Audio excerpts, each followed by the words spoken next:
Poindexter, resident of local 3144.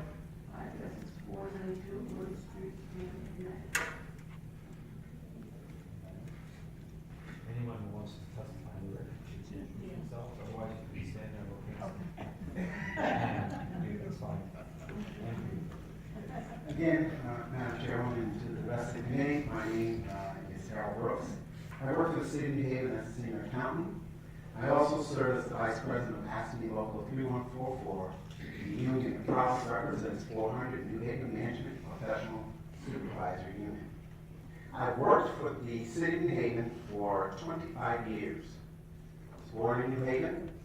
My wife and I raised our family here. Our children have attended New Haven Public Schools. My youngest is at Davis Street School. She's here tonight in Florida with my wife. We continue to live and pay property taxes in New Haven. We spend our consumer dollars in New Haven helping the local economy. Most of my comrades behind me, of course, who live in New Haven. Those that do not live in New Haven buy lunch every day in New Haven, supporting the local merchants down in our fine city. We care deeply about our city and our neighborhoods and our future. That's why I'm here tonight representing my local union of the New Haven Public Service Workers, a number that live in the city as well. And I just want to pause at this point that some of these employees, none of them said they wouldn't come, but there are people right now working in the Parks Department, Public Works getting ready for a storm. Just to put in a tad bit, last storm that we had, which I believe was on Thursday, it was 3144 managers, supervisors that came up with a game plan, knowing that many people weren't going to be in on Thursday to make sure payroll happened. That was payroll, accounts payable, and my office accountant. We did that. It was Carlin McPhee, Jerry Sagnella, and Orlando Martinez and myself got together, and with our staff, we came up with a strategy to make sure checks went out the door, that police and fire and essential employees got paid. Some of the folks standing behind me are librarian workers. They work in the library. They love their jobs. They're very dedicated. Some of the folks are from building, and building brings in millions of dollars into the city through permits and etc. LCI folks here that represent the neighborhoods of which are some of your constituents. And so I want to give you a good sense of the people that are here.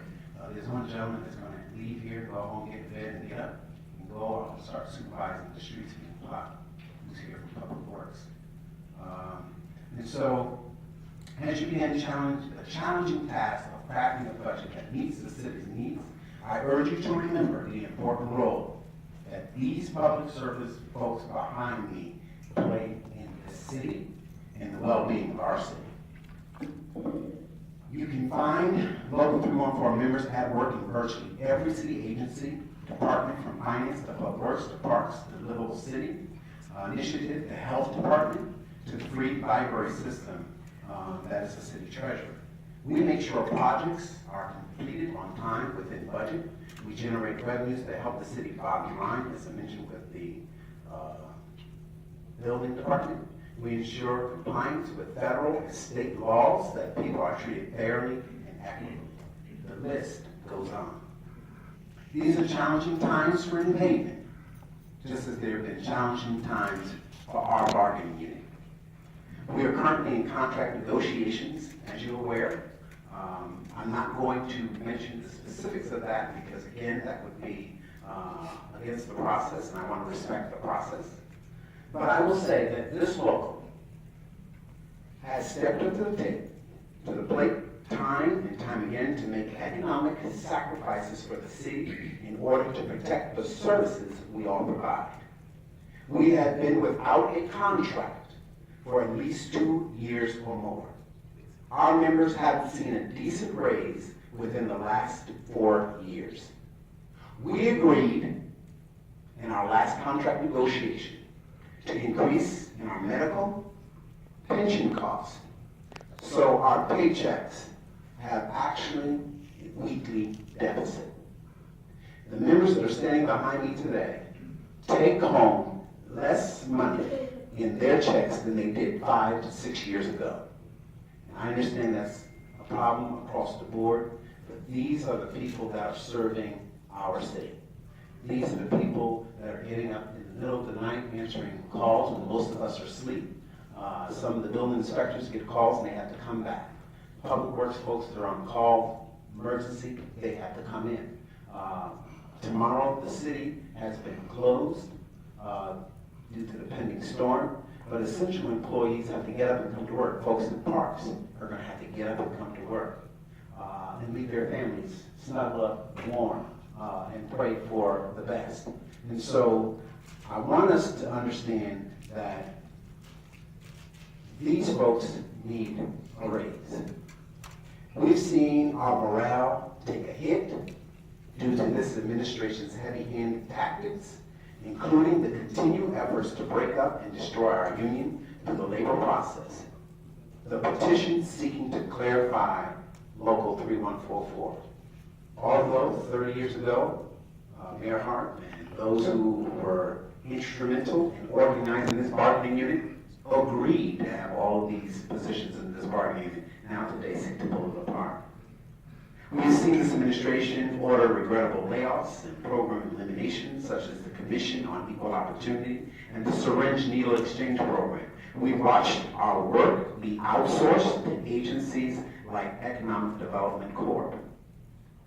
I mention all of this as AFSCME Local 3144 wants you to make sure you understand that despite all of the attacks, despite the low morale, these folks come to work every day. Despite all of the efforts to bring them down, to provide to the residents and to the businesses the services that they provide to New Haven. And they're proud to serve the people of New Haven. We appreciate the hard work and dedication of this Board of Alders and in your Finance Subcommittee. As you discuss, debate, and establish budget priorities, please be sure to support and properly fund and make sure that the vital services that we provide will help New Haven grow and prosper.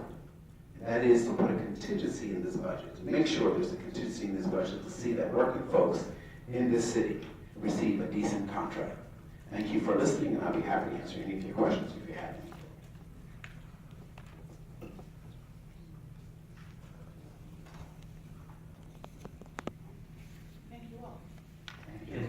I hope you all will take time to read some of the letters that Sherlyn has sent you, and that you all take some serious consideration to.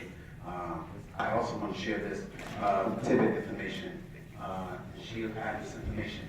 The reason why we're asking for a fair contract, and again, we will be negotiating this, but starting in 2014, all the way to 2016, executive management has received in 2014 a total of $103,000 raise.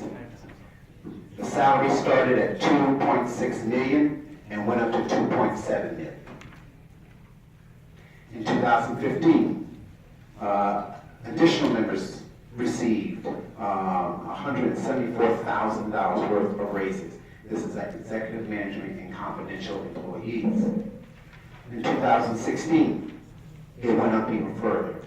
Not further, but slightly, because it was higher in 15 than 174. In 2016, it went to 162,000. And I understand that everybody's entitled to fair pay. I just want to keep you all in mind. 3144 members are entitled to decent pay, and they should continue to have their paychecks low. I just want to say that that sheet shows that executive management continues to give themselves in spite of the overview they just gave me about the situation with the city. But on top of them getting these raises, they get no increase in their medical costs, no increase in their pension costs. When we get a raise, our pension costs and our medical costs go up. That's why we don't really get a raise. If you get a $22,000 raise, and you see somebody got a $22,000 raise in that sheet, and then you got no increase in your medical, no increase in your, pension, then you really got a $22,000 raise. When we get a raise, we really don't get a raise. If you get a 3% raise and 1% goes to medical, 1% goes to pension, then you really didn't get it, you know, at the end of the day. Yeah. So, executive management continues in spite of a $4 billion deficit on the board side to give themselves increases and no increases in the other medical benefit packages. So I just want to be clear that they got these raises, but they did not get anything else. And they still got, on top of those raises, the city pays for their 401A plan, which is a pension plan, which they pay nothing to. The city put in all those, that month, they pay not a dime. They get 17% towards their pension, plus they get, the city pays the social security. So they pay nothing to their 401A plan, nothing at all. So please, I urge you that when you look at this budget, be mindful that there's 8 unions out here with no collective bargaining agreement. And we're the ones who are actually the people on the ground doing the work. And just look at the subcontracting. Outsourcing work breeds corruption. I'm suggesting that the work that we provide to the city can be done by hiring full-time people. And when you hire full-time people, people who will receive a decent wage will be dedicated to that job, just as these fine folks sitting behind me are dedicated to the city and to the jobs that they perform every day. Thank you.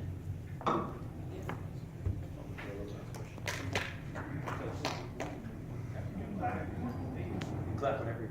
So first, thank you for being here, and thank you for the testimony. And as a committee, thank you for being here tonight. And as a committee and as a board, we recognize the work that our employees do every day. So on behalf of this committee, we say thank you for what you do for our constituents and for the city. So just more of an information request, and maybe we can continue this conversation over the next 12 weeks.